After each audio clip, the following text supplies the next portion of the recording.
بجاهك لا يهان الجيل قد القلب بعد ووعده حار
قلت لك انا ما شلك احد يا شيخ والله باسط والله باسط ابدي وش راسه والله باسط اصور حتى بالغرفه حتى يا معين افراح ماشي يا شيخ بس يا الله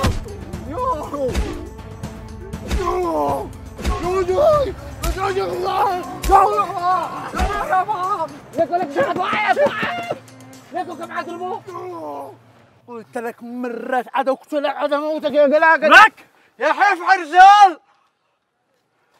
شو عم تسوي بهالمسكين؟ من انتم؟ ومن يقولوا لا ابوك لو ما تمد يدك؟ أنا ابن الشيخ هون.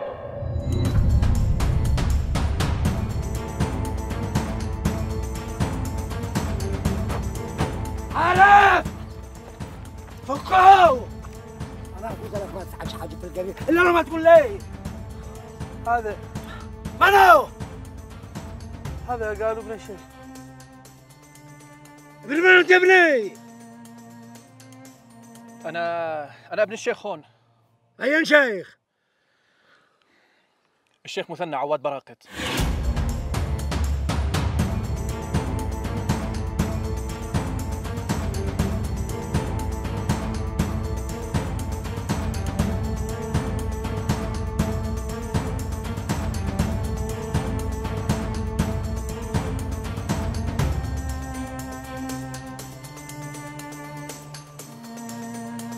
ما عنك بربي إلا وغريمك جنبه. جبراء، إكرام الميت دفنه. إكرام المقتول إنك تاخذ بحقه. أنا آخذ حقه ولا يمكننا إحنا ننساه، بس كل شيء فيه طريقة. المستقضي بعد سنة مستعجل. غريم أنا واضح، أنت ولا عليك شيء. ادي لي فرصة واعرف مقتول.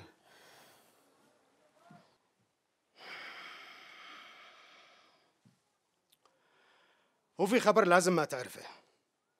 التقرير حق البحث والمستشفى قالوا ان الطلقة كانت قريبة، وانت عارف لما جينا شلينا ابوك لا كان معه لا جنبيه ولا بندق. انا خبيت عليك هذا الموضوع علشان اتأكد، بس بعد ما تأكدت عرفت ان التقرير صح. جبران، وهذه الامور لازم ما نتحقق منها. يا عم غريم أنا واضح، أبي ما قتلش في ليل ولا في ظلمة، أبي قتل في شمس بيضاء، مواجهة مع غريم واضح ومعروف.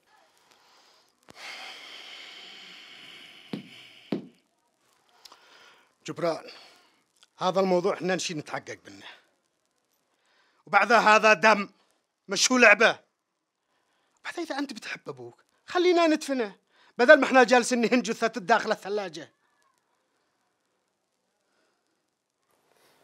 كلامك صح، جهزوا المقبار وإن شاء الله يقع مقبار يرفع الرأس. بارك الله فيك، يلا جي بعدي.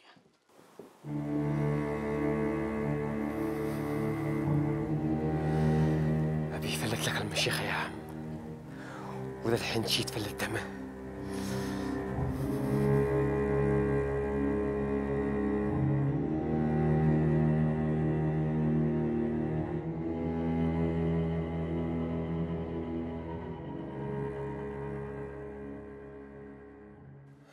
وقبل ما تموت أمي الله يرحمها صارحتني بالحقيقة إنه أنا يمني وابن شيخ.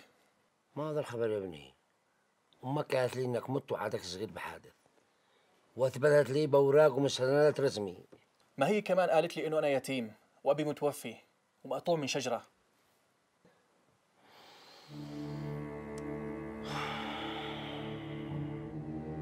وللمك كذبت عليك وعليه؟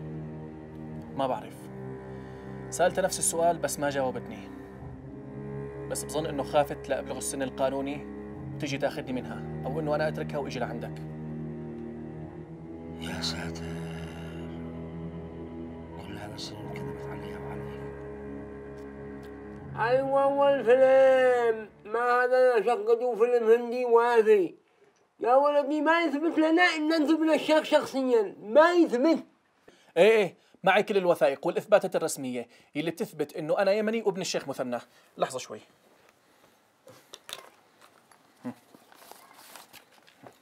شرف.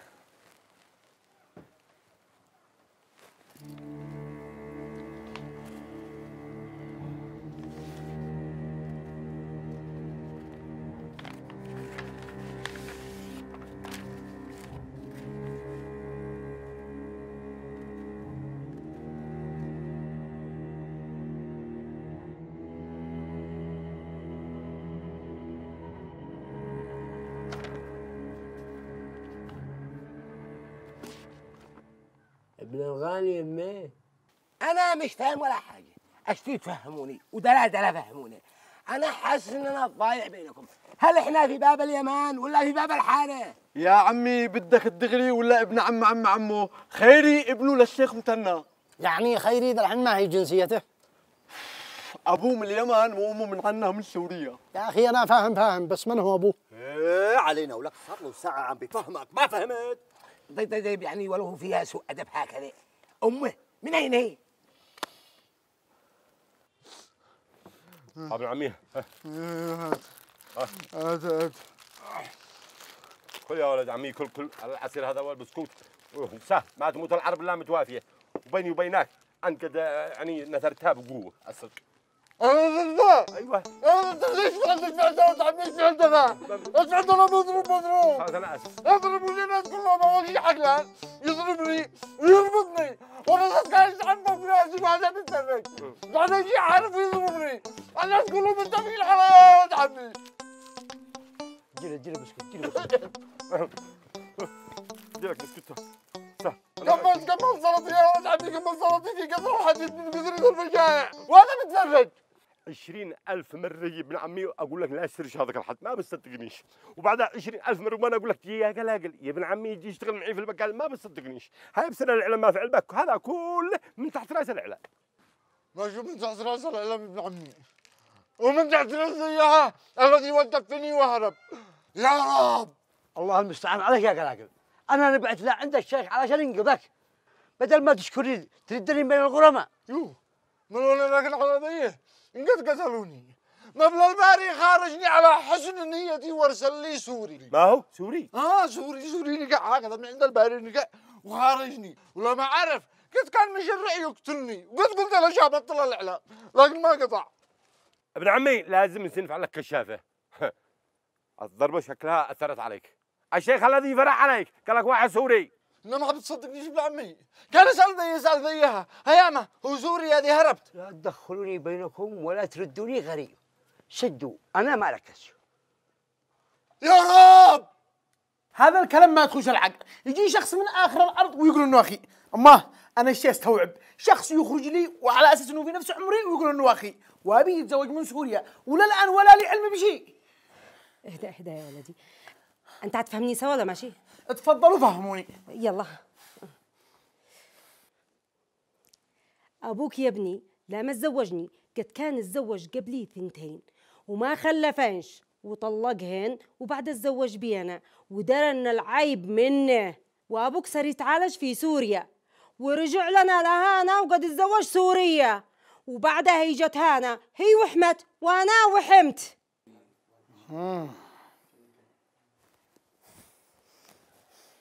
وليش يتزوج سوريا بعد ما قد تعالج؟ ليش؟ ما هذا الكلام ما يدخلش عقلي.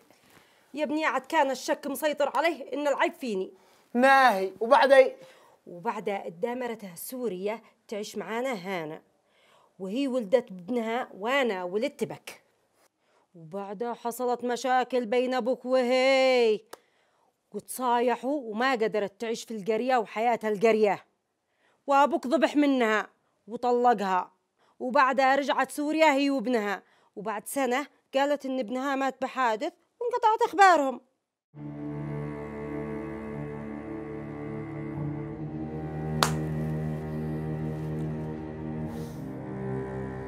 وانا ما يثبت لي ان الشخص الذي جاء هذا انه اخي وامه قد قالت انه قد مات.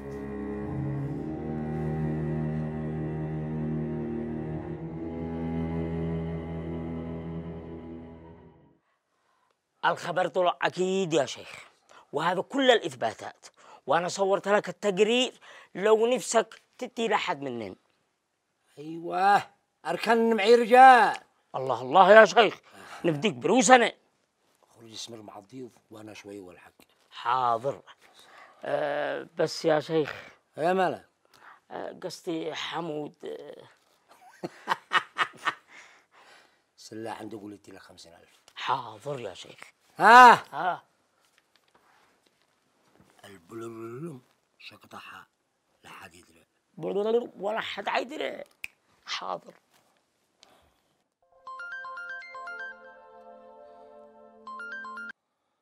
ارحب يا شيخ حسام. الحمد لله في نعمة، قدرنا بخير. ماو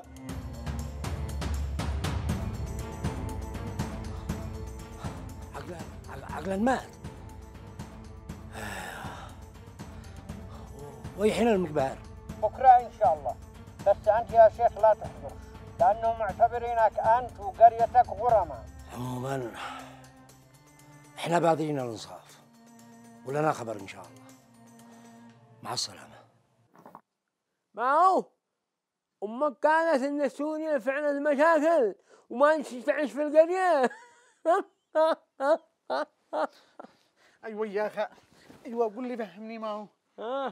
هي أمك الذي شعللتها وكانت تدور مشاكل من تحت الأرض، بتبتكر لها مشاكل لو ما ضايرت أبوها. مش معقول يا اخي. لا معقول، أمك لا نوت على حاجة تفعلها لو حصل ما حصل، وبعدها ما هو ضيقت على أبوه، قالت ما بالله يضلق السوريين ولا يضلقها، وبعدين جننت السوريين خلتها تتبطل، قالت لا ما يضلقها لا تنتحر، وبعدين انتحنت طلقها وخلاها تبذب لها، قال من أين ربي عاتقين والله لا تضغط أمه. بدت منها وراحت له. بعد فترة قال لنا الخبر انه مات تتوفى. طيب يا اخي مات، هذا الذي جاء من هو؟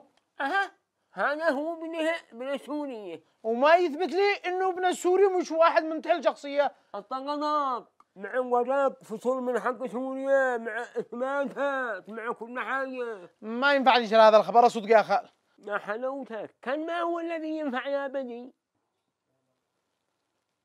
فحص الدي ان ايه. ما هو؟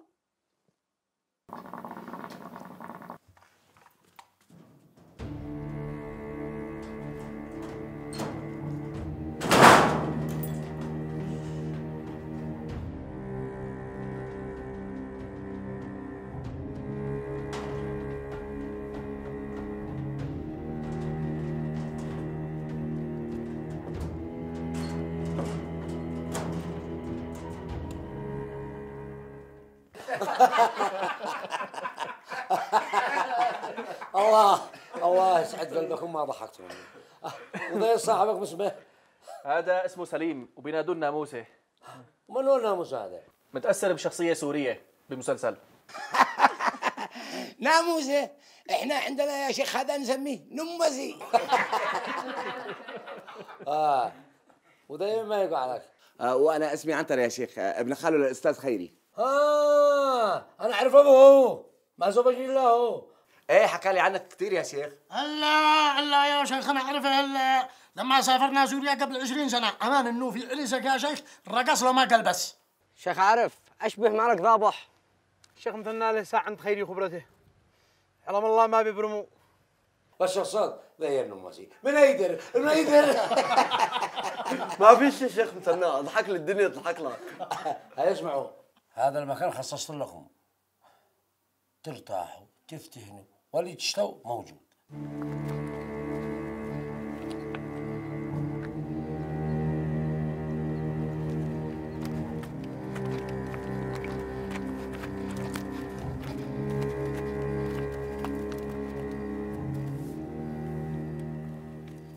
السلام عليكم ورحمة الله. كيف حالكم؟ صلاح اسمع يا شيخ، أنا جيت لك بحاجة تعجبك وتتأكد إن هذا ابنك ما بيضحكش عليك، لأن الوثائق يقدرون يغيروهن ويلعبوا بهن ويزودوهن.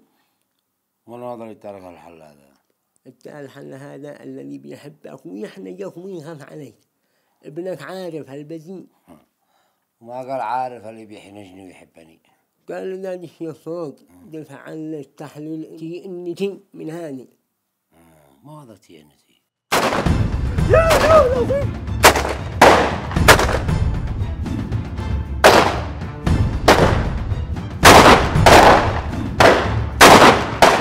وين عارف؟ مانيش داريه مشو في غرفته. وينه؟ انا خايفه عليه، ايش هذا اللي بيحصل خارج ايش فيه؟ هدي يغسل ما عليه يطمئني ما يقع لنا خاي.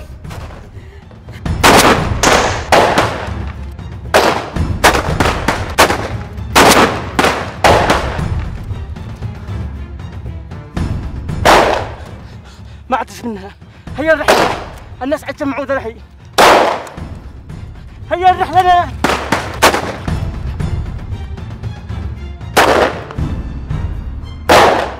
احنا لازم نطلع مع الشيخ والشباب. شو؟ ايش شو؟ مشان ما يقولوا ان احنا خوافين. هيك قلتك؟ إلك يلا قوم. انا راح ضل هون. لحظة انا جاي معكم.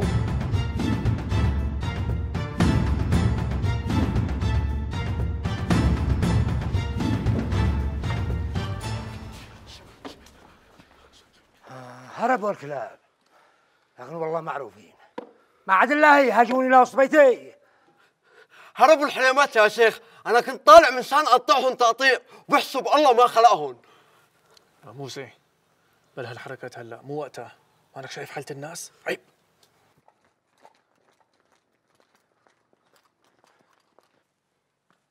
ونعم يا عارف، ولدي امانه، ما عرفتش منهم اللي جو معه. ماشي يا شيخ، لكن والله ما يفلتوا. ما انا عرفتهم يا ابي واهلي، ما دحين نلقى فيها عارف. ما بدينا علي يا شيخ. انا مش قلت لك يا جبران ما تفعلش حاجه بدون علمي؟ يا عم انا لو قلت لك انت ما عطفه، وانا قلبي بقول على ابي. انت شكلك ما عدتش بالكلام الطيب، ولا تخليني اوريك الوجه الثاني. يا عم ليش انت مستاهل بذممي؟ ايوه مستاهل بذممي. ابي اخوك قبل ما يقع ابي. اخوك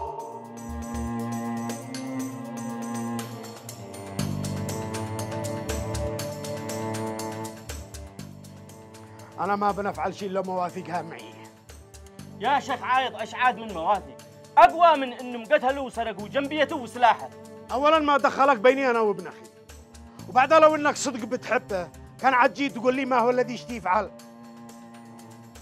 وبعدها يا غبي، تقرير الطبيب الشرعي بيقول ان الطلقه الذي اصابت ابوك كانت عن قرب، وهؤلاء كانوا بعيدين، فمستحيل انهم يكونوا شلوا جنبيته وسلاحه وهم قاعدين منه. اسالك بالله يا عم، هجعنا هذا كلام تخبي. انت بفعلتك هذه يا غبي اهديت الشيخ مثنى هديه على طبق من ذهب. كيف هديه طبق من ذهب؟ ايوه، انتوا اثبتوا لهم ان عندنا نيه للثاء، ولو زد عرفوا ما اثبتها التقرير وانهم خارجين من التهمه واثبتوا عليكم بفعلتكم الذي فعلتوها الليله، ممكن يدعوا ان عندهم قتله ويرجعوا يطالبونا بالثاء. هيا فهمت يا غبي انتم ما فعلتوا؟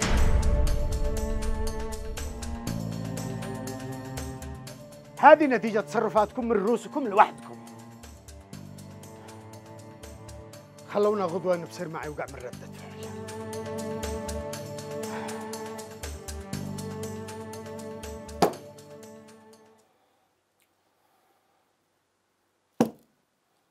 اسمع يا عارف، شيني اسامحك على فعلتك اللي فعلت، وكان حيصير فيها كم من راس بسببك. بس يابا انا اصيبني. ابرد لك يا عارف من هذا الحركات بتدور لك اعذار وهدان. ابوك قد قال يسامحك عنه بالعقل. انا ايش يقول لي ما يفعل. اقول له ما يفعل، يقوم يسلم على اخوه ويبعد الشكوك والوسواس اللي في راسه. عادوا اخوه. يا ابن ليش ما تسالني ما هو سبب شكوكي في هذا الموضوع؟ يا عارف افهمني الله يخليك. اتفضل، هو ذا عن فمك. شوف، أنا سبق وقدمت لكم كل الوثائق والإثباتات الرسمية اللي بتثبت شخصيتي وإنه أنا ابن الشيخ.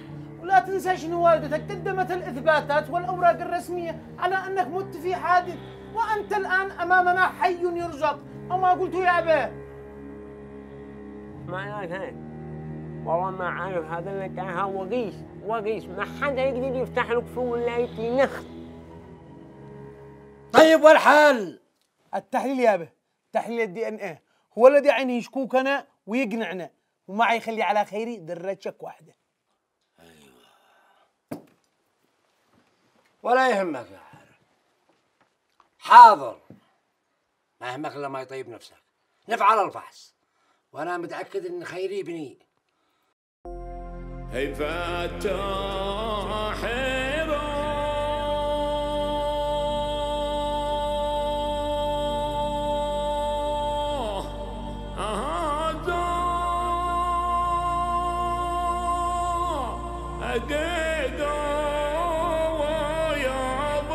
ولا حواجه وداي اي قبل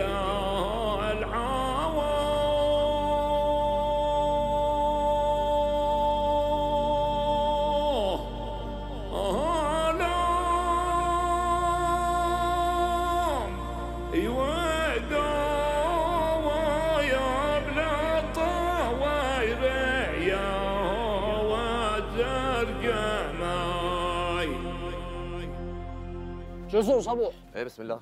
والله لو ما انتم ضيوف انك شيخ عارف حبسكم ولا قتلكم على موقفكم الجبان حق امس. يخمع علقك، لا دخلك من هذا الكلام. اسكت اسكت، جني هلك. خلي لك الصبوح انت وياهم.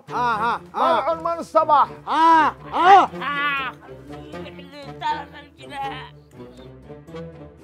عارف يا شيخ صلحهم وبدكم ومخبرك علمكم في الرماية.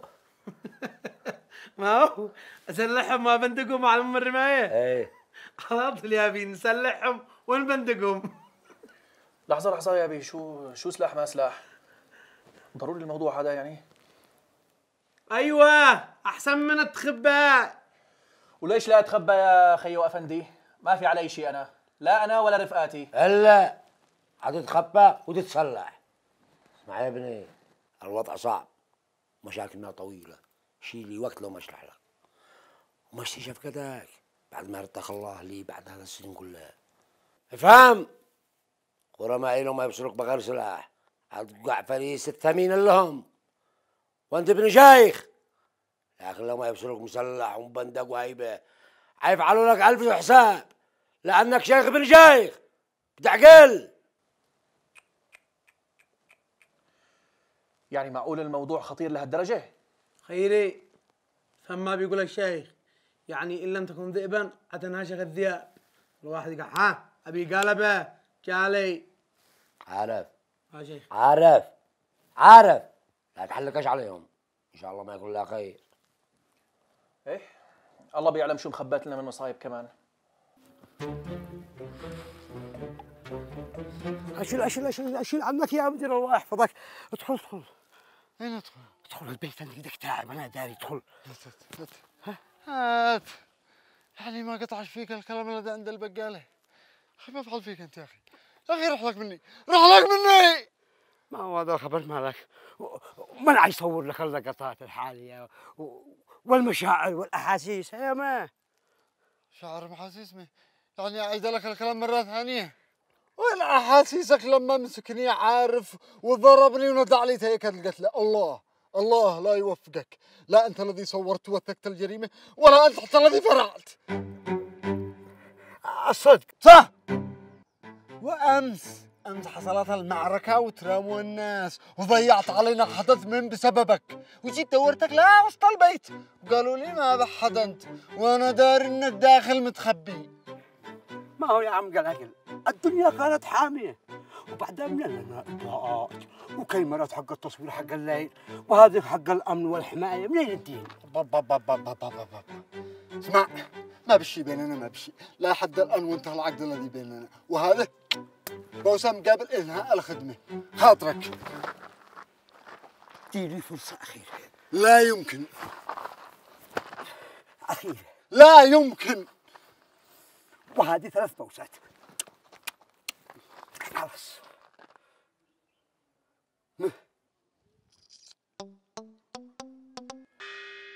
خلاص شدي لك فرصة أخيرة، بس على حسب لا يقول الناس إنني بنحطم المواهب.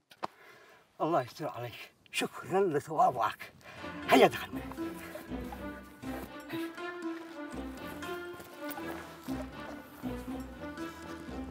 شوف يا شيخ خيري، هذا ضيف ابن اخي، وبعدين اماني يعجبك ولو تشوفه خليه على ربك يموت في المسلسلات السوريه، وبعدين لو تشوف اللهجه السوريه يديها امانه بالحرف. تشوفه ابو صياح ابو عنتار يبعث لك عميب يا شباك بن قميم ما شاء الله فظيع من هنا. بعدين خليه على سمعهم تيجي قرب سمعهم. ما اقول يا عم، ما اقول. فظيع امانه. سمع اي حاجه. شو بنا عمي؟ اي واحد. شو بنا عمي؟ شو بنا ولا بنا شيء، خربت الدنيا. فظيع. فضيع امانه. ايه ما شاء الله ما شاء الله كويس تمام. ضيف ابن اخي حيكون معاكم مرافق ودليل سياحي، وبعدين حيعجبك. انت الذي تشي منه امر امر بس وهو ينفذ على نخره، وما قال انه مسي. لا تمام تضرب منك له ان شاء الله. انت يا عتيق امثله دي وقع، ما بالله يخلينا نوقع حذري ومستعدين لاي حركه قدر من عايض خبرته. ناهي لك ناهي يا شيخ، انا ارى يا شيخ انك تقدم الوساطه قبل ما يكبر الموقف وتلملمه. لو قدمنا الوساطه عايض حيعتبرنا احنا قتلنا اخوه. الطقطق ما عاد باقي يا شيخ الا تعترف الاعتراف بالذنب فضيله، ما تواجه معاه عقلا لا ابنك عارف، لا تجوبها لا توجعونا. شو صادق انت لغجه مش انا مثلك، انا اعرف الحق على نفسي. بس يا عتيق بالتقرير بيقول ان الطلقه كانت قريبه، والشيخ عقلا لا عاد لقي مع لا سلاح ولا جنبيه، وعارف خبرتك كانوا بعيد. يعني ما هو يعني ان الغريب من عندهم منهم فيهم او بالطرف ثالث او ما قال الشيخ. يا دريت يا عتيق. خلاص ما عاد باقي، ما بالله انت وعايض صفوا نيتكم وتوضحوا للناس ما هو الذي حصل. هي يصفي نيته وبس.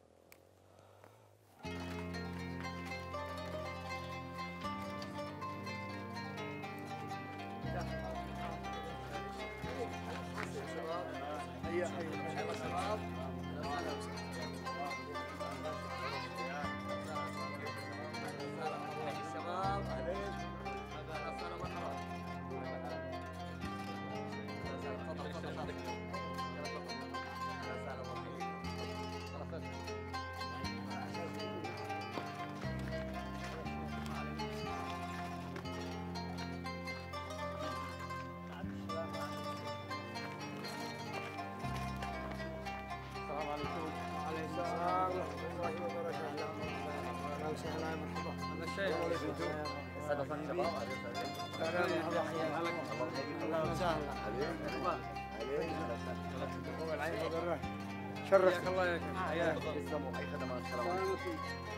كيف الناس المحترمين؟ كيف الناس المحترمين؟ لا ما شيخ الاول بيتعقل نقولوا خلاص. شيخ الناس معادن الناس معادن. لا شيخ قال لي العقل. حلوه. ان شاء الله عقله.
يابا تنسى وما تحترموا حرمة الميت. قتلوك خدر يابا، شاخذ بثارك يابا، شاخذ بثارك يابا، شاخذ بثارك وابرد دمك. وعد علي يابا ان انا حتاخذ بثارك، وعد يابا ان انا اخذ بثارك، وعد. يابا قتلوك يابا.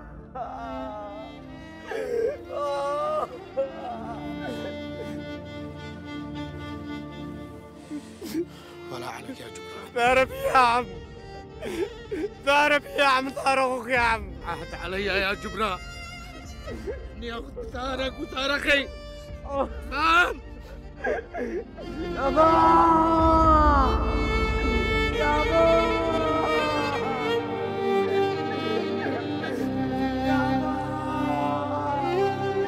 ضربي يا عم، ضربي يا عم، ضربي يا عم، قتلوا يا عم، قتلوا يا عم، قتلوا أبي، قتلوا أبي يا عم، ضربي يا عم.